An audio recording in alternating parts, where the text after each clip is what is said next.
तो hello guys, मैं फिर से आ गया हूँ हेवनली डेमन कल्टीवेशन सिमुलेशन का न्यू वीडियो लेके। हमारा एमसी अपने मन में कहता है मिलिट्री एकेडमी का प्रिंसिपल एजुकेशन ट्रेनिंग सेंटर में है और पर सुपरवाइजर रूप से निगरानी की जाती है। ये एक टैलेंट कल्टीवेशन है जहाँ सब लोगों को ट्रेनिंग दिया जाता है। पर ईयर में 100 में से 3 से 4 लोग, जबकि मैं अपनी इंटरनल एनर्जी और मार्शल आर्ट स्किल बढ़ा सकता हूँ। ट्रेनिंग मेरे जिंदा रहने की गारंटी नहीं देता है। एल्डर नॉक जोंग कौन एक ऐसे पर्सन है जो एकेडमी में 94 प्लेस पर है, इसलिए उनसे सीखना मेरी डेमोनिक आर्ट स्किल को सुधारने का एक निश्चित तरीका है। हालांकि उनके गुस्से को सहन करना डिफिकल्ट होगा। सबसे बुरी सिचुएशन तो ये होगी कि मैं क्रिपल्ड हो जाऊंगा। वेट, अगर ये विशेष रूप से वो है तो फिर क्या सुप्रीम कोर्ट के लॉर्ड से छुटकारा पाना पॉसिबल होगा? बेशक पॉलिटिकल सिचुएशन उपयुक्त होना चाहिए और उसे पर्याप्त रूप से स्किल होना होगा। अंत में आखिर वो कौन है जिसे मुझे मारना है? वो मुझे ये रास्ता दिखाने के लिए इसकी कठिनाई का लेवल अदर रास्तों की तुलना में बहुत ज्यादा है। ये परेशान करने वाला है। फिर हमारा एमसी वहाँ सोचने लगता है। सिस्टम पे लिख के आता है आपने आर्थर डेमन का और वॉरियर बनने का चूज किया है। तो हमारा एमसी कहता है कि चलो सबसे आसान रास्ता चुनते हैं। फिर टाइम शुरू हो जाता है वहीं से। आर्थर डेमन कहता है कि ये भी ठीक है। हमारा एमसी अपने मन में कहता है मैं जो भी चुनूं, सच में मेरे सरवाइव करना मेरी टॉप प्रायोरिटी है। मैं चाहे किसी भी सिचुएशन में हूँ, अगर मुझे दूसरा लाइफ मिल जाए मैं उस सिचुएशन को बदल सकता हूँ। आर्थर डेमन कहता है कि हालांकि मिलिट्री में भर्ती होने के लिए अभी 6 दिन बाकी हैं, इसलिए बेसमेंट में गोदाम पर स्टैम्प बॉय पर रहो। तो हमारा एमसी भी उसके सामने झुकते हुए कहता है कि आपका बहुत बहुत शुक्रिया। आर्थर डेमन जाते हुए कहता है ये कुछ भी नहीं है और इसका जिक्र कभी मत करना। वहाँ 3 प्राइमरी एक्सेलेंट टेक्स्ट बुक है, इसके अंदर कोई मार्शल आर्ट टेक्निक होनी चाहिए जो तुम्हारे लिए यूज में हो सकती है। तो हमारा एमसी सोचता है कि आखिरकार उन्होंने ये बात यूं ही नहीं कही थी। रुको, अगर ये 3 प्राइमरी एक्सेलेंस टेक्स्ट बुक है तो आर्थर डेमन कहता है तो फिर इन 6 दिनों के दौरान अपने आप को अच्छी तरह से तैयार करो। तो हमारा एमसी कहता है कि हाँ सर, और वो तेजी से बेसमेंट में जाते हुए कहता है 3 प्राइमरी एक्सेलेंस बुक्स, अब मैं शायद उन पर महारत हासिल करूंगा। तो डेमोनिक आर्ट जिनमें मैं अभी तक मास्टर नहीं हुआ हूँ, और उन दोनों का नाम होता है फेयरी फिस्ट डेमोनिक आर्ट, दूसरे का नाम होता है कन्वीनिंग फाइनल डेमोनिक आर्ट। फिर हमें चियोल ए लाइब्रेरी बेसमेंट का सीन दिखाया जाता है जहाँ हमारा एमसी बुक ढूंढ रहा होता है और कहता है ये यहीं कहीं आसपास था। फिर उसको बुक मिल जाती है। सिस्टम पे लिख के आता है आपने व्हाइट फ्लोरेसेंट मार्शल आर्ट को लर्न किया है, fairy fist demonic art unlock हो गया है, convening final demonic art unlock है। तो हमारा एमसी ये सुन के अपने मन में कहता है वाइस प्रिंसिपल द्वारा महारत हासिल की गई फेयरी फिस्ट डेमोनिक आर्ट और सुप्रीम कोर्ट के लॉर्ड द्वारा अंतिम डेमोनिक आर्ट का आयोजन, मैं उन सब में महारत हासिल कर सकता हूँ। सबसे पहले फेयरी फिस्ट डेमोनिक आर्ट, और उसमें भी 2 लेवल होते हैं। Fiery fist demonic art flaming vermilion palm. हमारा एमसी कहता है इस बार कोई पॉपअप ऑप्शन नहीं है, शायद ऐसा इसलिए क्योंकि ये 8 डेमोनिक आर्ट है जिसमें हाथ का यूज जरूरी है। सिस्टम पे लिख के आता है वहाँ 8 डिमोन्स्ट्रेशन होगा। फिर एक शेडो आ जाता है। हमारा एमसी हंसते हुए कहता है तुमसे दोबारा मिलकर खुशी हुई। फिर शेडो रेड हो जाता है और अपने हाथ से फायर छोड़ने लगता है। तो हमारा एमसी अपने मन में कहता है कि फेयरी फिस्ट डेमोनिक आर्ट ये सच में एक विचित्र और विनाशकारी पावर है। दूसरा होता है convening final demonic art violent flaming eminence. तो हमारा एमसी कहता है डेमोनिक आर्ट जिनका यूज सुप्रीम कोर्ट के लॉर्ड करते हैं और जो एकेडमी में है, ऐसी पावर जिसकी मैं अपनी पिछली लाइफ में कल्पना भी नहीं कर सकता था। फिर शेडो एक जोरदार अटैक करता है जहाँ सामने की दीवार टूट जाती है और हमारा एमसी खुश हो जाता है और कहता है मुझे लगता है कि मैं इन मार्शल आर्ट टेक्निकों में महारत हासिल कर सकता हूँ। ठीक है चलो इसे करते हैं, मेरे पास जो 6 दिन बचे हैं। फिर अपनी फोल्ड लेके रेडी हो जाता है और कहता है मैं पूरी तरह से ट्रेनिंग करने के लिए रेडी हूँ। फिर हमें कुछ घंटे या कुछ दिन बाद का सीन दिखाया जाता है जहाँ हमारा एमसी बैठ जाता है और थका हुआ होता है। सिस्टम पे लिखा हुआ होता है व्हाइट फ्लोरेसेंट डेमोनिक आर्ट नकल, फेयरी फिस्ट डेमोनिक आर्ट नकल, कन्वीनिंग फाइनल डेमोनिक आर्ट नकल, यानी कि हमारा एमसी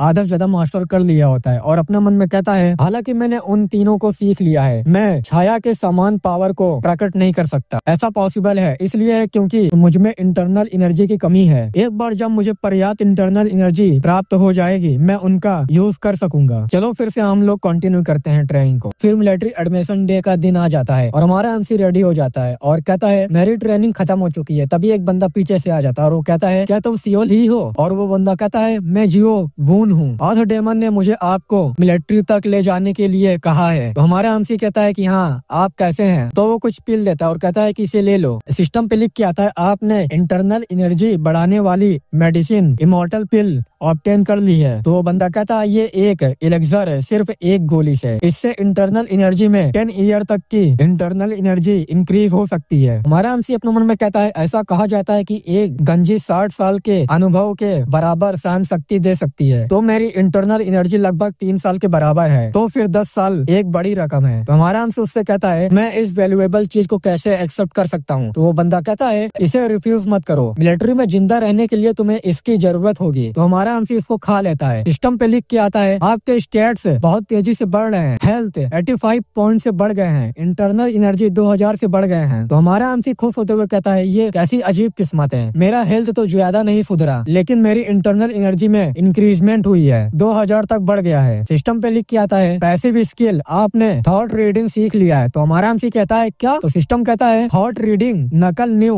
मुरीम इनकी सिचुएशन की मजबूत विजन और अंडरस्टैंडिंग। तो हमारा एमसी कहता है शायद ऐसा इसलिए हुआ क्योंकि मेरी सहन शक्ति बढ़ गई है, लेकिन अगर मैं नई विशेष शर्तों पर विचार करता हूँ ऐसा लगता है मानो मैंने ज्यादा पावरफुल स्किल प्राप्त कर लिया है। सिस्टम पे लिख के आता है माइंड रीडिंग की आपकी समझ के कारण अब आप सिचुएशन विंडो देखने में एबल हैं। तो हमारा एमसी कहता है ये ज्यादा तो नहीं है लेकिन कम से कम मुझे स्टेटस विंडो की एक झलक तो देखने को मिलती है। तभी हमारा एमसी कुछ देख के शॉक हो जाता है और कहता है कि नो वे आर्थर डेमन का स्क्वाड है। और सिस्टम इस बंदे के बारे में बताता है हॉस्टिलिटी 77% वार्निंग हेवनली डेमन के फर्स्ट डिसाइपल का स्पाई डबल एजेंट। तो हमारा एमसी कहता है कि वो स्पाई है। सिस्टम पे लिख के आता है कि 77% वार्निंग। हमारा एमसी कहता है कि ये नहीं हो सकता, बस कब उसने एक जासूस स्थापित किया, अगर ये सच है तो वो लाभ की गारंटी दे सकता है। आर्थर डेमन ये बात सच नहीं हो सकती है ना। फिर हमारे एमसी को एक जगह लाता है और वो कहता है कि हम पहुंच गए हैं, अब मैं जाऊंगा क्योंकि मैं तुम्हें स्कॉट देने का काम पूरा कर लिया है। तो हमारा एमसी कहता है कि मैं आश्चर्य हूँ कि क्या ऐसा दोबारा होगा। तभी सिस्टम पे 3 ऑप्शन आ जाते हैं। सिस्टम पे लिखा होता है आर्थर डेमन से आपको जो उड़ने वाली ड्रैगन गोली मिली थी उसे वापस दे। दूसरा, क्या आप मुझे कुछ बात बताना नहीं चाहते। तीसरा,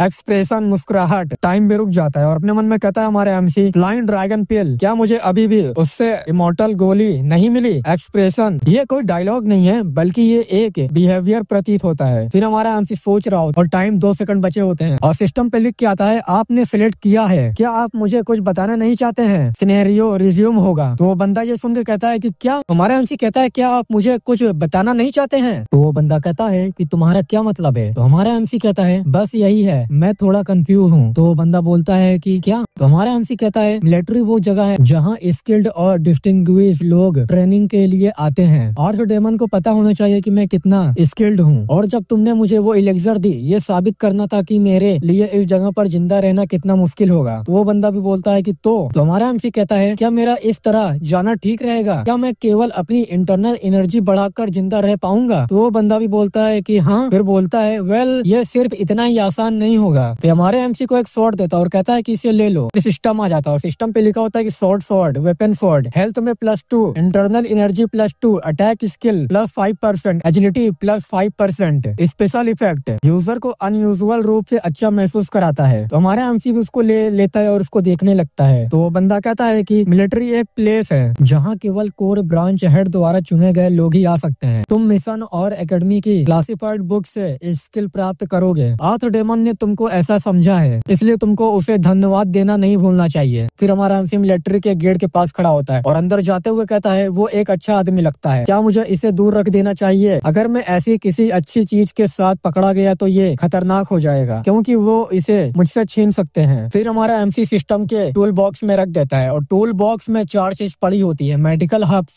न्यूट्रिशनल बार, जो कि हमारे एमसी ने न्यूट्रिशनल बार को एक बार बाइट किया होता है, एक मैप होता है और स्वॉर्ड टू स्वॉर्ड होता है एक। तो हमारा एमसी कहता है कि ठीक है ये हो गया है, चलो फिर अब चलते हैं। फिर अंदर एक बुड्ढा बैठा होता है, वो इंस्ट्रक्टर होता है। तो हमारा एमसी कहता है कि वो जो मिलिट्री के सभी टेस्ट की देख रेखा करता है वो सुप्रीम लॉर्ड से एक लेवल नीचे है, हालांकि जिन्हें निर्देश देने का आदेश मिलता है एकेडमी में किसी को भी नीची नजर से नहीं देखा जाना चाहिए। तो इंस्ट्रक्टर बोलता है सियोली क्या ये सही है। तो हमारा एमसी कहता है कि हाँ सर। तो वो बंदा कहता है कि इसमें से एक चुनो, सिन शिन इयॉन शियो पेन। हमारा एमसी अपने मन में कहता है इंडिविजुअल कैरेक्टर के आधार पर इसका अर्थ है कोरस, इलोक्वेंस, राइटिंग और जजमेंट। हो सकता है कि इन चार में से किसी एक को चुनने से मिलिट्री में मेरे टेस्ट की विषय वस्तु निर्धारित हो जाएगी। शिन का प्रोबेबिलिटी बॉडी से कुछ संबंध है और इयॉन प्रोबेबिलिटी बोलने से कुछ संबंध है। क्या सीओ का कुछ लिखने से कोई संबंध है? और पेन के लिए क्या मुझे किसी प्रकार का डिसीजन लेना होगा? इंस्ट्रक्टर कहता है तुमको वैसे भी चारों काम करने होंगे। तो हमारा एमसी कहता है क्या उसका मतलब ये है कि इसके बारे में सोचने का कोई मतलब नहीं है? तो हमारा एमसी उससे कहता है तो मैं इसके साथ जाऊंगा और वो शिन को चुन लेता है। तो इंस्ट्रक्टर बोलता है तो तुमने शिन को चुना है? इस तरह के 6 अदर बैम्बू इकट्ठा करो जिन पर शिन हो। तुम्हारे पास 1 दिन है। अगर तुम कल इस घंटे तक जिंदा रह गए तो तुम पास हो जाओगे। एग्जिट मेरे पीछे राइट पर है। तुम वापस आने के लिए भी उस दरवाजे का यूज कर सकते हो। उस दरवाजे के अंदर बहुत सी चीजें हैं। यहाँ क्लासिफाइड बुक से लेकर खजाने और तोप खाने तक सब कुछ है। तुम जो भी चाहो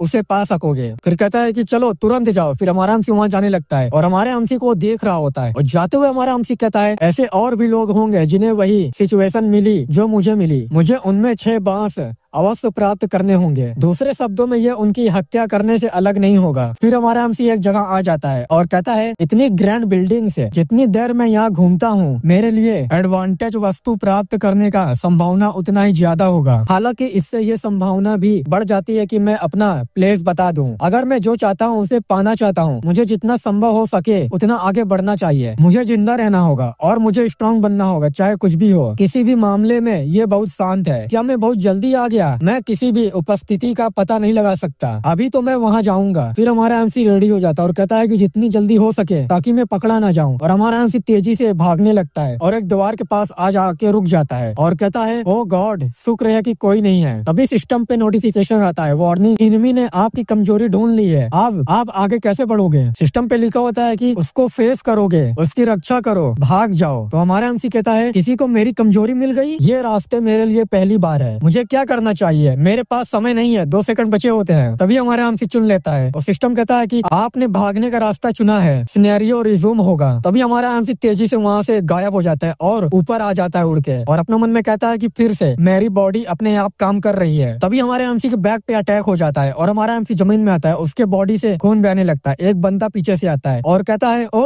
ये तो बहुत बुरा हुआ। इससे पहले कि तुम मुझे नोटिस करते मैं तुम्हें मार सकता था। सिस्टम पे उस एनिमी का स्टेटस दिखाया जाता है। नाम नहीं बताया जाता है। Normal body condition, stats, health 680 में से 680, इंटरनल एनर्जी 550 में से 470 और हमारे एमसी का भी स्टेटस दिखाया जाता है। सियोल ही flying assassin squad leader, normal body condition, health 205 में से 103, 102 घट गए हैं। इंटरनल एनर्जी 2250 में से 1220 बचे हैं। 1030 घट गए हैं। हमारा एमसी अपने मन में कहता है मैं लकी था कि मुझे कोई भी ज्यादा चोट नहीं लगी है, लेकिन इस घाव को भी हल्के में नहीं लिया जाना चाहिए। तो वो बंदा कहता है चलो फिर अब और समय बर्बाद ना करो। तो हमारा एमसी भी अपना फोन निकाल लेता और कहता है मैं भी यही सोच रहा था। और अपने मन में कहता है कि इस समय ये नहीं जान पा रहा हूँ कि मेरा अपोनेंट कितना ताकतवर है। हालांकि एक बात जानता हूँ मैं, इसका रीजन ये है कि उसकी इनर एनर्जी का लेवल मुझसे बहुत कम है। इसका मतलब वो ऐसा कुछ नहीं है जिससे मुझे डरना चाहिए। तो वो बंदा कहता है तुम क्या कर रहे हो, मेरे पास आओ। तो हमारा एमसी अपना स्वॉर्ड लेके उस पे अटैक करने के लिए बढ़ जाता है और उस पे अटैक कर देता है, लेकिन वो बंदा भी अपने स्वॉर्ड से ब्लॉक कर लेता है। और हमारा एमसी अपने मन में कहता है कि यही रीजन है कि जब मैं सांस लेता हूँ तो मेरे मुंह के चारों ओर सफेद बर्फ जम जाती है। वो बंदा डरते हुए कांपते हुए कहता है मेरा बॉडी ऐसा क्यों है? और बताया जाता है कि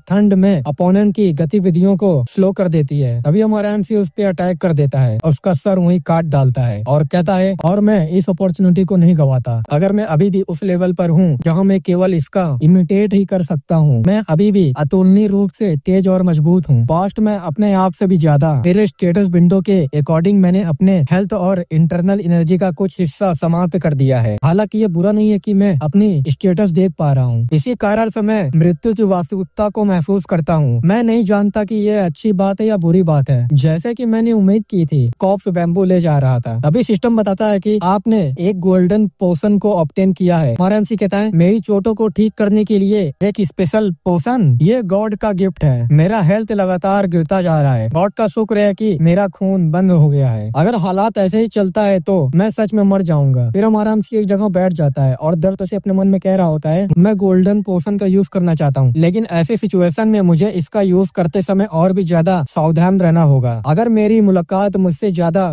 पावरफुल किसी से हो फिर मेरे द्वारा प्रयोग की गई गोल्डन पोशन बेकार हो जाएगी। मुझे नेदर रेलम जाने से पहले उन बदमाशों को मारना होगा। तभी सिस्टम पे एक मेडिसिन हब होती है। तो हमारा एमसी कहता है मैं बस इसका यूज कर सकता हूँ, है ना। तो हमारा एमसी इसको यूज कर लेता है। सिस्टम पे लिख के आता है आपने मेडिसिनल हब को यूज कर लिया है। तभी हमारा एमसी एक जगह आ जाता है और गेट से चुपके से किसी को देख रहा होता है और कहता है क्या वो है चियोक हो। हमारा एमसी बताता है सुप्रीम कोर्ट के टोटल 7 स्क्वाड हैं। 2 हीट, 2 अर्थ, इल सन, वो मून, हुआ फायर, सू वाटर, मॉक ट्री एंड ग्यूम गोल्ड। जिन स्क्वाड को आधिकारिक रूप से शामिल किया जाएगा उन सभी के नाम के आगे ह्यूक ब्लैक लिखा होगा। ह्यूक हो ब्लैक फायर स्क्वाड का हेड है क्योंकि उन्हें ब्लैक मून स्क्वाड के लीडर जुक म्यून द्वारा प्रशासन किया गया था। ये आदमी कोई साधारण आदमी नहीं है। उसकी स्किल प्रोबेबली मुझसे कहीं ज्यादा टॉप पे है। अगर मैं उसे मारना चाहता हूँ तो मुझे उसे एक ही झटके में खत्म करना होगा। वो विंडो जो तब दिखाई दी जब मैं जुक म्यून को मारने गया था, क्या मैं इसका यूज नहीं कर सकता? हाउएवर मुझे नहीं पता कि इसे कैसे ट्रिगर किया जाए। कोई भी देख सकता है कि वो पूरी तरह सतर्क है। क्यों विंडो पॉपअप नहीं हो रहा है? क्या इसका मतलब ये है कि मुझे और भी ज्यादा निश्चित अपॉर्चुनिटी ढूंढना होगा? चियोफो अपने आप से कह रहा होता है कि ये सोचना कि मैं एकमात्र पर्सन था जो इस महान चीज से इक्विप्ड है। और हमारा एमसी अपने मन में कहता है अब मैं और इंतजार नहीं कर सकता। इससे कोई फर्क नहीं पड़ता कि मैं कितना इंजर्ड हूँ। अगर वो बेहतर उपकरणों पर अपना हाथ रख लेता है तो तभी विंडो पॉपअप होती है। विंडो पे लिखा होता है परफेक्ट अपॉर्चुनिटी। आपने ब्लैक फायर स्क्वाड लीडर चियोक हो का वीक पॉइंट ढूंढ लिया है। आप आगे कैसे बढ़ेंगे? और 3 ऑप्शन देता है। उस पर हमला करो, दूसरा मार्शल आर्ट का यूज करो, तीसरा एक टूल का यूज करो। तो हमारा एमसी अपने मन में कहता है ये देख के कुछ तो सामने आया, लेकिन ये रास्ता मेरे लिए फिर से पहली बार है। मुझे किससे चुनना चाहिए? फिर हमारा एमसी अटैक को चुन लेता है और सिस्टम पे लिखा होता है आपने उस पर हमला करना चुना है। सिनेरियो 3 सेकंड पहले वापस चला जाएगा, प्लीज जल्दी से आगे बढ़ें। तो हमारा एमसी कहता है चलो कुछ सुरक्षित और सुनिश्चित तरीके से चलते हैं। तो हमारा एमसी ये देख के कहता है 3 सेकंड पहले। और हमारा एमसी उस बंदे की बात सोचने लगता है और हंसते हुए कहता है तो ये कुछ इस तरह था। तभी हमारा एमसी अपना स्वॉर्ड लेके उसके ऊपर अटैक करने के लिए बढ़ जाता है और उसके छाती के आर पार अपनी स्वॉर्ड कर देता है। और सिस्टम पे लिख के आता है चियोको का हेल्थ 0 हो गई होती है, यानी कि वो मर गया होता है। और हमारा एमसी कहता है कि मैंने ये कर दिखाया। और उसकी चीजें लेते हुए कहता है मैंने चियोको के बॉडी के आसपास खोजबीन की और मुझे 5 बैम्बू मिले हैं। केवल इतना ही नहीं, अभी सिस्टम पे लिख के आता है कि आपने 1 हेवनली सिल्वर ब्रीस्ट प्लेट को ऑब्टेन किया है, दूसरा 1 मून सेटेंट डैगर को ऑब्टेन किया है, तीसरा 3 गोल्डन पोशन को ऑब्टेन किया है, चौथा एक एंटीडोट आयरन ब्लड पोशन के लिए आपने ऑब्टेन किया है। तो हमारा एमसी भी खुश हो जाता है और कहता है इतने सारे आइटम। और सिस्टम पे लिखा होता है आपने सक्सेसफुली सभी आइटम्स को टूल बॉक्स में रख दिया है। तो हमारा एमसी ये देख के कहता है ओ ये ज्यादा कन्वीनियंट फॉर्मेट में बदल गया है। ये कारण है कि मैंने सब कुछ औजारों से डाल दिया है। अभी सिस्टम बताता है कि आपने गोल्डन पोशन का यूज किया है, आपके हेल्थ 107 पॉइंट से बढ़ गया है, आपका 205 में से 205 हेल्थ हो गई होती है। तो हमारा एमसी भी कहता है जब मैं रखी हुई चीजें बाहर निकालता हूँ परिवर्तन तुरंत दिखाई देने लगती है। ग्रेट, मेरी दर्द पूरी तरह से अब चला गया है। स्टेटस विंडो में देखते हुए कहता है तो क्या इसे भी तुरंत इक्विप्ड कर दिया जाएगा? कभी हमारे एमसी के ऊपर आर्मर आ जाता है। हमारा एमसी भी ये देख के कहता है ये तुरंत इक्विप्ड नहीं होता, ऐसा प्रतीत होता है कि इसमें एक ऐसी विशेषता है जो आर्मर को इनविजिबल बनाती है। ये टूल सच में एक मिस्टीरियस ब्लेसिंग है। तभी हमारे एमसी को एक नोटिफिकेशन आती है, वार्निंग, किसी इनमी ने आपकी कमजोरी ढूंढ ली है, आप कैसे आगे बढ़ेंगे? तभी सिस्टम 3 ऑप्शन देता है, उसका सामना करो, उसे दूर भगाओ, भाग जाओ। हमारा एमसी अपने मन में कहता है कि मैं मुसीबत में हूँ, मैं इतने अच्छे मूड में था कि मैंने अपना गार्ड डाउन कर दिया, मैं क्या करूं? उसका सामना करना एक बुरा रास्ता है। मैं नहीं जानता कि मेरा अपोनेंट कौन है, लेकिन ये बहुत लापरवाही है। अगर मैं भाग जाऊं तो पिछली बार की तरह मुझे चोट लग सकती है। तभी सिस्टम कहता है कि आपने उसे रोकने का ऑप्शन चूज किया है, दुश्मन का प्लेस बता दिया जाएगा, इसलिए प्लीज ध्यान से। तो हमारा एमसी कहता है कि वो इसका खुलासा कर रहा है। तभी हमारे एमसी के पीछे से एक बंदा तेजी से बढ़ रहा हो और हमारे एमसी को एक जोरदार अपने स्वॉर्ड से मारता है पेट में और वहाँ पर ब्लास्ट हो जाता है और हमारा एमसी कैसों में से बच जाता है, उसके मुंह से खून आने लगता है। और हमारे एमसी का हेल्थ 205 में से 166 हेल्थ गिर जाती है, सिर्फ 39 हेल्थ बची होती है। तो हमारा एमसी अपने मन में कहता है हमले को रोकना अभी भी डिफिकल्ट था, जितना कि वो मुझसे कहीं ज्यादा करीब थे, जितना कि अगर मैं फ्लिक का ऑप्शन यूज करता होता तो, और अगर मैंने पहले उस पर हमला किया होता तो मैं खुद मारा जा सकता था। अगर मैं इसकी तुलना अदर रास्तों से करूं तो उसे दूर रखने का रास्ता केवल दुश्मन का प्लेस का खुलासा करता है। वो बंदा आते हुए कहता है क्या मैंने तुम्हें बहुत हल्के में लिया, तलवार आर पार नहीं गई, तुमने आर्मर इक्विप्ड किया है ना। हमारा हमसे इसको देख के कहता है वो बहुत ज्यादा स्ट्रॉन्ग है। फिर हमारे उस बंदे का स्टेटस विंडो दिखाई जाती है, उसका नाम होता है ओहमा, रेड डेमन प्लेस का हेवनली एबी से स्क्वाड लीडर होता है। नॉर्मल बॉडी कंडीशन, हेल्थ 4650 में से 4505 होती है, इंटरनल एनर्जी 6220 में से 6020 होती है। और हमारा हमसे ये देख के कहता है उनसे भी ज्यादा स्ट्रॉन्ग है जिनसे मैंने पहले लड़ाई की थी। सभी चीजों का उसका हेल्थ और इंटरनल एनर्जी मुझसे कहीं बेहतर है और उसके सर में +1 लाइफ लिखा होता है। हमारा हमसे अपने मन में कहता है इस तरह की पावर वाला आदमी कैसे, क्या तुम्हारे पास केवल एक ही लाइफ है। वो बंदा कहता है तुम किस लिए अपनी आंखें घुमा रहे हो, तुम वैसे भी मरने वाले हो। तो हमारा हमसे कहता है कि मैं इस लाइफ में भी कड़ी मेहनत की, यह बहुत अनफेयर है। तो वो बंदा बोलता है तुम क्या बड़बड़ा रहे हो। हमारा हमसे कहता है सब कुछ बकवास सा लगता है, मैं बार बार मरा और जिया और मैंने जिंदा रहने की पूरी कोशिश की। मैं यहाँ था, सोच रहा था कि मेरे पास एक मौका था, लेकिन वहाँ बहुत बड़ी असमानता थी और ये बहुत अनफेयर है। तो वो बंदा कहता है तुम पागल हो गए हो, अब तुम मरने वाले हो। तो हमारे हमसे अपनी स्वॉर्ड निकाल लेता है और कहता है ये सही है, मैं पागल हो गया हूँ, भले ही मुझे मरना पड़े, मैं पागल हूँ, तुम बहुत किस्मत वाले कुत्ते के बच्चे हो। मैं जितना हो सकेगा उतना स्ट्रगल करूंगा और उस पर अटैक करने के लिए बढ़ जाता है। अपनी वाइल्ड फ्लोरोसेंट डेमोनिक आर्ट का यूज करता है, उस पर अटैक करता है, लेकिन वो बंदा ब्लॉक कर लेता है। लेकिन तभी वहाँ पर एक अचानक सा ब्लास्ट हो जाता है और वो बंदा पीछे हट जाता है। और वो बंदा कहता है आखिर ये किस प्रकार की मार्शल आर्ट है। हमारा हमसे अपने मन में कहता है कि हमारी स्वॉर्ड आपस में टकरा गई, एक कोशिश शायद रंग ला सकती है। एक चीज होती है जिसे वाइल्ड फ्लोरोसेंट डेमोनिक आर्ट कहते हैं। ये एक मार्शल आर्ट है जो एक्सट्रीम कोल्ड का यूज करती है और ये अल्टीमेट डेमोनिक आर्ट है जिसे केवल स्क्वाड्रॉन में सुप्रीम प्लेस पर रहने वाले लोग ही प्रकट कर सकते हैं। ये एक मार्शल आर्ट है जिसमें वुमेन महारत हासिल कर सकती है, लड़कों की अपेक्षा जो एक्सट्रीम क्यूआई का यूज करते हैं। हालांकि क्योंकि ये बहुत पावरफुल है, ह्यूमन और डेमन इसे सीखना चाहते थे, इस प्रकार उन्होंने इसे डेराइव्ड अदर मार्शल आर्ट के निर्माण किया। मेरा मानना था कि वाइल्ड फ्लोरोसेंट डेमोनिक आर्ट भी उन मार्शल आर्ट में से एक हो सकती है। मेरे पास ऐसा बॉडी नहीं है जिसे पोलराइज्ड किया जा सके, ना ही ऐसा कोई मेरिडियन रेखा है जिसके थ्रू से क्यूआई आसानी से फ्लो हो सके। लेकिन मैंने इस डेमोनिक आर्ट को बहुत आसानी से अनफोल्ड कर दिया, इसे समझाने का कोई तरीका नहीं है। मेरा अटैक सफल रहा, लेकिन मेरे लिए भी चीजें अच्छी नहीं लग रही है। अभी हम देखते हैं कि वो बंदा फिर से हमारे एमसी पे अटैक करने के लिए आ जाता है, लेकिन हमारा एमसी इसको डॉज कर लेता है बार बार। हमारा एमसी अपने मन में कहता है कि उसके आसपास भी पहुंचना आसान नहीं है, लेकिन मैं ये देख सकता हूँ। अभी हमारे एमसी के पेट पे एक जोरदार किक मारता है जिससे हमारा एमसी घिसटते हुए पीछे चला जाता है। फिर हमारे एमसी का हेल्थ 205 में से 19 बची हुई होती है। तुम अपनी छोटी छोटी ट्रिक से काफी समय लंबे तक टिक गए हो। हमारा एमसी अपने मन में कह रहा होता है मुझे लगता है कि उसे गिराने के लिए ये पर्याप्त नहीं था। अभी सिस्टम आ जाता है, सिस्टम पे लिखा होता है आपकी white fluorescent demonic art increase हो रही है, इमिटेट बिगिनर लेवल। तो हमारा एमसी भी कहता है ये बिगिनर लेवल क्या है, मुझे नहीं लगता कि मेरी ताकत या हेल्थ बेहतर हो जाएगा। हालांकि क्या ये मार्शल आर्ट में एक लेवल ऊपर है, फिलहाल मैं कुछ भी कर सकता हूँ। और हमारा एमसी तेजी से बढ़ जाता है उस पर अटैक करने के लिए, वाइट फ्लोरेसेंट डेमोनिक आर्ट का यूज करता है, उस पर एक अटैक करता है और डायरेक्ट उसको हिट होता है उस बंदे को और उसके शोल्डर से ब्लड निकलने लगता है। और हमारा एमसी भी ये देख के चौंक जाता है और अपने मन में कहता है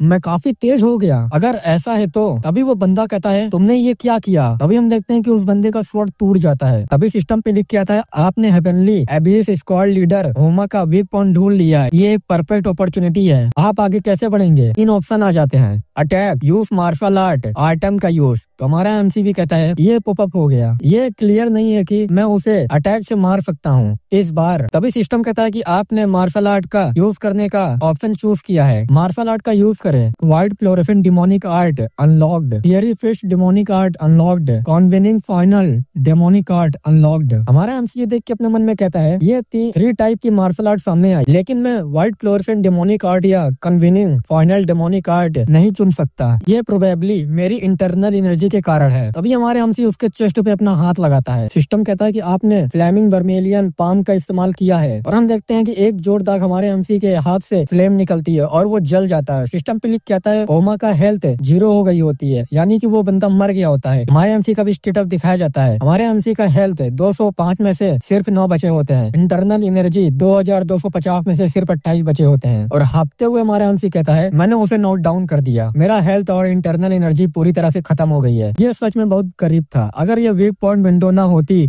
तो मैं हार सकता था। मुझे अब चलना चाहिए। अगर अब अदर दुश्मन यहाँ आ गए तो मैं सच में मारा जाऊंगा। अभी सिस्टम बताता है आपने 1 blue pear drunken lotus elixir को ऑब्टेन किया है। दूसरा, आपने living skin vermilion muscle transfiguration elixir को ऑब्टेन किया है। तीसरा, आपने लॉ ऑफ स्ट्रेंथ एक टेक्स्ट बुक को ऑब्टेन किया है। फिर ऐसा ही शाम हो जाती है और हमारा एमसी कहीं पेड़ के नीचे बैठा हुआ होता है और कहता है ये गोल्डन पोशन का यूज करने में ठीक हो गया। क्या अब सुबह हो गई है? मैं जंगल में चिप गया और वहीं खड़ा रहा। मैंने सभी 6 बैम्बू एक्वायर करने का टेस्ट पूरा कर ली है। मैं ओमा से प्राप्त वस्तुओं को सेफ रखना चाहता था ताकि मैं उन्हें अपने अगले लाइफ के लिए बचा सकूं, लेकिन टूल बॉक्स ने उन्हें रिफ्यूज कर दिया। ऐसा लग रहा था जैसे वो उन चीजों को बाहर करने की कोशिश कर रहा था जो प्रोबेबली मुझे अगले लाइफ में लाभ दे सकती थी। पहले तो मैं सोचा कि क्या मुझे इनका यूज करना चाहिए, लेकिन मुझे इसका योजना ज्यादा सावधानी से बनानी होगी। इस इलेक्सर के मामले में अगर मैं उनका यूज करूं लेकिन अंत में मर जाऊं और शुरुआत में वापस आऊं, ये पहले से ही उनके न होने से अलग नहीं होगा। कुछ ऐसा है जो इलेक्सर के विपरीत इफेक्ट देता है। क्लासिफाइड बुक मार्शल आर्ट जो मैं सीखता हूँ वो मेरी यादों से गायब नहीं होती है। अभी सिस्टम कहता है आपने law of steel text book का टेक्निक को लर्न कर लिया है। तो हमारा एमसी कहता है जैसे ही मैंने इसे सीखने के लिए ऑप्शन एक्सेप्ट किया, सब कुछ मेरे दिमाग में घुस गया। ब्रीथिंग लेने की टेक्निक से लेकर उसका यूज करने तक का सब कुछ। अगर मैं इस किताब और उस विंडो का यूज करूं जो ओमा के मरने पर दिखाई दी थी तो ये मेरे लिए बहुत बड़ा लाभ होगा। और हमारा एमसी जाते हुए कह रहा होता है जैसे जैसे मैंने इसके बारे में सोचा ये बात और ज्यादा क्लियर होती गई। मुझे सारी किस्मत ले लेनी चाहिए। ये मुझे बिना कुछ छोड़े दिया गया था। अगर मैं इसका बिना लिमिट का यूज कर सकूं तब जहां मैं जाना चाहता हूं वहां तक चढ़ने का मेरा ड्रीम सिर्फ एक सपना नहीं रह जाएगा। फिर हमारा एमसी गेट के पास आ जाता है और वहाँ एक जोरदार रोशनी चमकने लगती है रैम्बो तरह, और हमारा एमसी इसको टच करने वाला होता है और कहता है ये अननेचुरल और मिस्टीरियस लाइट है, क्या ये लक है? तभी सिस्टम कहता है क्या आप अपनी प्रोग्रेस को सेव करना चाहेंगे? तो हमारा एमसी भी कहता है कि हाँ। तो सिस्टम पे लिखा होता है आप किस फाइल में सेव करना चाहेंगे? तो हमारा एमसी इसको रिफ्यूज कर देता है। तो सिस्टम पे लिख के आता है आपने सेव नहीं किया है। हमारा एमसी जाते हुए कहता है कि मुझे इसका कोई रिग्रेट नहीं है। मुझे नहीं पता कि ये अपॉर्चुनिटी फिर आएगा या नहीं, या फिर ये आखिरी बार होगा जब ये दिखाई दिया होगा, लेकिन बेहतर होगा कि मैं इस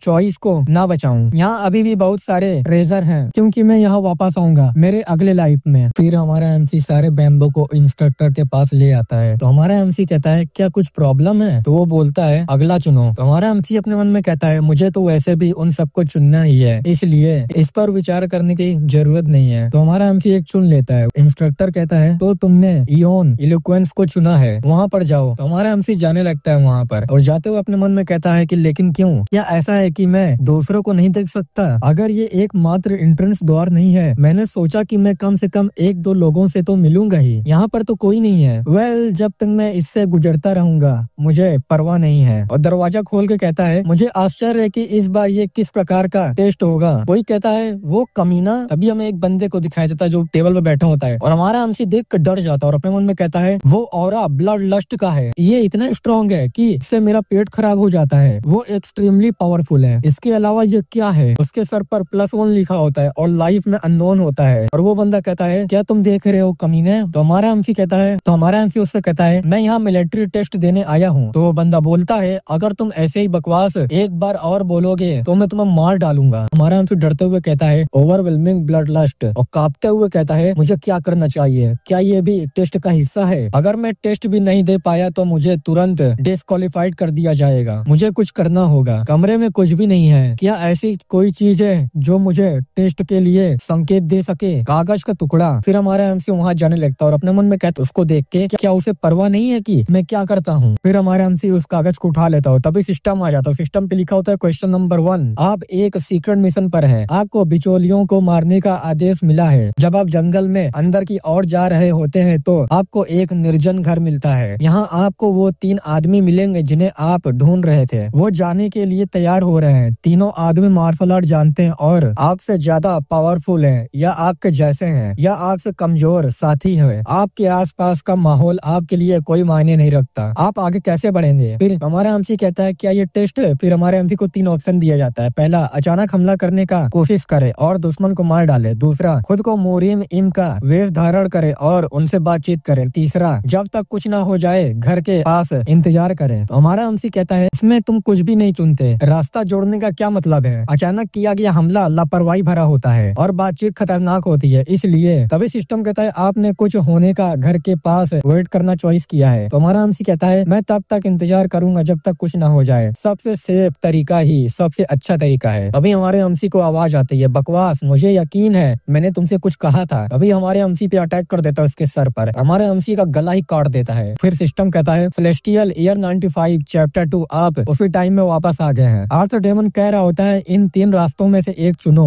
हमारा एमसी कहता है कि मैं वापस आ गया फिर से। सिस्टम कहता है कि आपने आर्थर डेमन का कोर वॉरियर बनने का चूज किया है। आर्थर डेमन कहता है ये एक अच्छा रास्ता है। तो हमारा एमसी अपने मन में कह रहा होता है कि सब कुछ पिछली बार जैसा ही था, उनके बोलने का तरीका, उनकी निगाहों और यहाँ तक कि उनके हाव भाव भी। वो 3 प्राइमरी एक्सेलेंस टेक्स्ट बुक उल्लेखन करना भी नहीं भूले। इस प्रकार आर्थर डेमन चला गया और हमारा एमसी अपने मन में सोच रहा होता है कि मुझ पर हमला होने से पहले मैं अपनी उंगली भी नहीं उठा पा रहा था। मैं बहुत ज्यादा ही कमजोर हूँ। अगर मैं जीना चाहता हूँ तो मुझे और भी ज्यादा स्ट्रॉन्ग होना होगा और तैयार रहना होगा। जैसे कि मैंने उम्मीद की थी, टूल बॉक्स में मौजूद चीजें वहीं पर है। अगर मैं आर्थर डेमन के कमरे से कुछ चुरा कर अपने टूल बॉक्स में रख दूं, मेरे अगले लाइफ में इसका कोई इफेक्ट नहीं पड़ेगा। फिर हमारा एमसी कुछ ढूंढने लगता है और कहता है अगर ये मेरे अगले लाइफ के लिए है, चलो कुछ ऐसा फाइंड करते हैं जो यूज में हो सके। तभी हमारे एमसी के ऊपर कौन तो सेकंड चांस लिखा होता है। हमारा एमसी कहता है ओमा को मारकर मुझे जो +1 लाइफ मिला उसके साथ मेरे पास केवल 2 ही बचे हैं। ये ठीक है, मैं अभी भी ठीक हूँ, चलो खुश हो जाते हैं। फिर हमारा एमसी उसके कपड़े के ड्रॉर पे आ जाता है और कहता है लगभग 1 घंटा हो गया है, मैंने सभी जगह खोज लिया है, फिर भी मुझे कुछ भी यूज का नहीं मिला, मुझे कम से कम कुछ तो लेना ही होगा। फिर वहाँ कुछ क्रैक होता है और हमारा एमसी कहता है ये दरार क्या है, और जैसे ही टच करता है तो सिस्टम पे लिख के आता है आपने 4 final demonic art wind ultimate classified book को ऑब्टेन कर लिया है। 4 फाइनल डेमोनिक आर्ट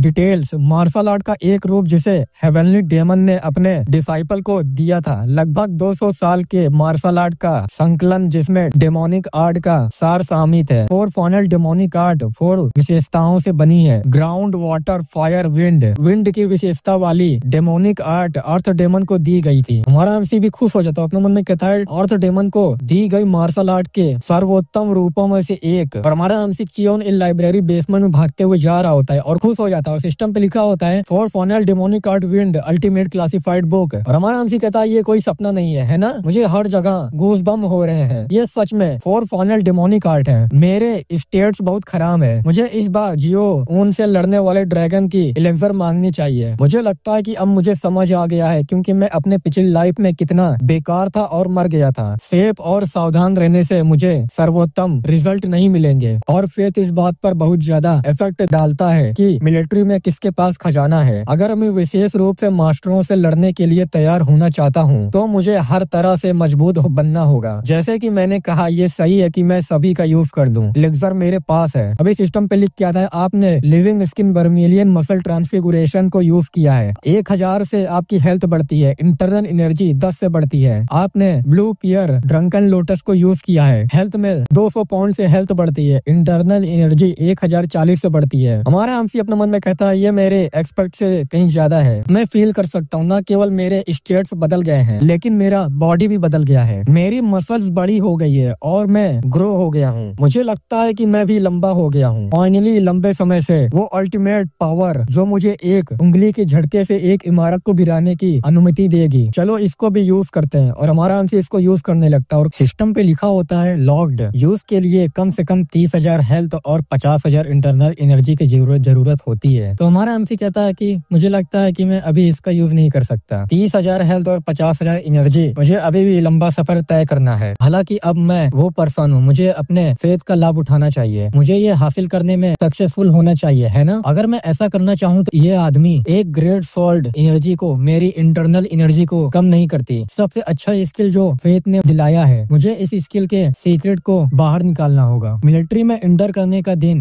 मुझे अपने पिछले लाइफ का वही जियो वोन मिला और उसने मुझे इमॉर्टल पिल दी। ये एक आश्चर्यजनक परिवर्तन है। अपनी इंटरनल एनर्जी को बढ़ाकर मैं अब शुरुआत लेवल पर हूँ। इससे मैं मिलिट्री में अपनी सिचुएशन स्ट्रॉन्ग बना सकता हूँ। वो बंदा कहता है अब मैं जाऊंगा क्योंकि मैंने तुम्हें स्कॉट देने का काम पूरा कर लिया है। तो हमारा एमसी अपने मन में कह रहा होता है सब कुछ मेरी पिछली लाइफ की तरह चल रहा है तो मुझे चाहिए। तभी सिस्टम पॉपअप होता है और पहले जैसा ही ऑप्शन देता है लेकिन इसमें सिर्फ 2 ही ऑप्शन देता है। आर्थर डेमन से आपको जो उड़ने वाली ड्रैगन गोली मिली थी उसे वापस दे दें। एक्सप्रेशन। तो हमारा एमसी कहता है कि वो पॉपअप हो गया, दूसरा रास्ता गायब हो गया। क्या इसका रीजन ये है कि छोटी तलवार पहले से ही मेरी टूल बॉक्स में है? दोनों ही सच में स्पेसिफिक है। है। तभी सिस्टम पे लिख के आता है आपने अर्थ डेमन से प्राप्त फ्लाइंग ड्रैगन पिल सौंपने का ऑप्शन चूज किया है। तो हमारा आंसर उससे कहता है फ्लाइंग ड्रैगन की गोली सौंप दो। तो वो बंदा कहता है क्या कहा तुमने? तो हमारा आंसी कहता है मुझे अभी तक ये प्राप्त नहीं हुआ। तो वो बंदा बोलता है क्या? तो हमारा आंसी कहता है अर्थ डेमन ने कहा कि वो मुझे एक अमर गोली देगा और एक फ्लाइंग ड्रैगन गोली, प्रत्येक में से एक। मैं तो बस इसी सिचुएशन में आपसे पूछ रहा था, आपको ये प्राप्त नहीं हुआ, फिर मैं माफी मांगता हूँ। इसमें थोड़ा समय लग सकता है लेकिन जैसा कि ये है मैं सीधे जाऊंगा। तभी हमारे आंसी को वो गोली देता है और हमारा आंसी अपने मन में कहता है जैसे कि मैंने उम्मीद की थी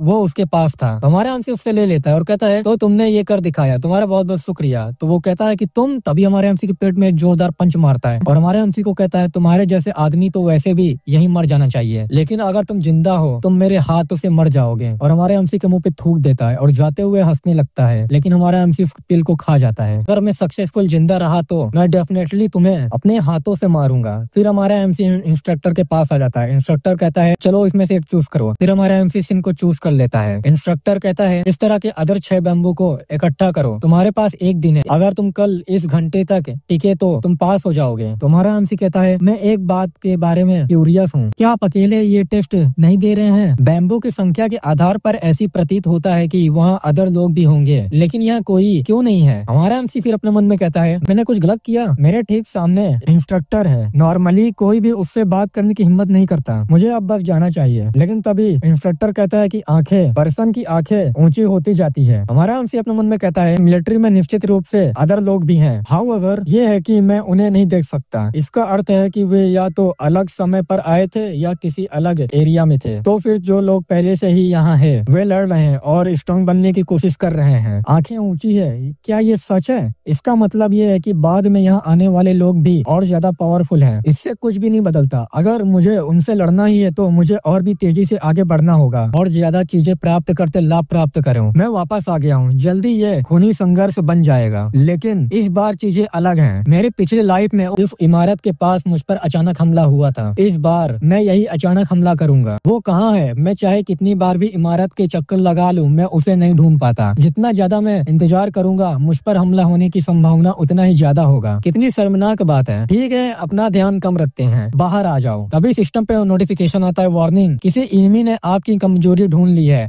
आप आगे कैसे बढ़ेंगे? और हमारा एमसी भी खुश हो जाता है और कहता है कि वो आ गया। मैंने पिछली बार भागने का फैसला किया था और जब मैं पीछे हट रहा था किसी ने मेरी पीठ पर वार कर दिया। शायद ऐसा इसलिए था क्योंकि मैं हिचकिचा रहा था, लेकिन ये ऐसा हमला नहीं था जिसे मैं टाल नहीं सकता था। मैंने खुद का बचाव करने के बारे में नहीं सोचा क्योंकि दुश्मन का लेवल इतना ऊंचा नहीं था, लेकिन अब मैं जो पर्सन हूँ वो उसे आसानी से गिरा सकता हूँ। सिस्टम पे लिख के आता है आपने उसका सामना करने का ऑप्शन चूज किया है, सिनेरियो रिज्यूम होगा। तभी हमारे एमसी के ऊपर वो बंदा अटैक कर देता है, लेकिन हमारा एमसी एक अटैक करता है जिससे वो दूर जाके फेंका जाता है और कहता है ये कोई बड़ी बात नहीं है, हमारे स्किल में काफी अंतर है। ये बिल्कुल स्पष्ट था जिस तरह से वो मेरी और देख रहा था। सिस्टम कहता है कि वार्निंग, किसी एनिमी ने आपकी कमजोरी ढूंढ ली है, अब आगे कैसे बढ़ेंगे? हमारा एमसी फाइटिंग पोजीशन ले लेता है और कहता है और विशेष रूप से तब जब वीक पॉइंट विंडो खुल गई। तो गाइस ये एपिसोड यही खत्म होता है। आई होप आप लोग को वीडियो अच्छी लगी होगी, तो वीडियो को लाइक कर दीजिएगा, चैनल को सब्सक्राइब कर दीजिएगा और कमेंट कर दीजिएगा तुम लोग को वीडियो कैसी लगी। हम लोग मिलेंगे नेक्स्ट एपिसोड में, तब तक के लिए बाय बाय।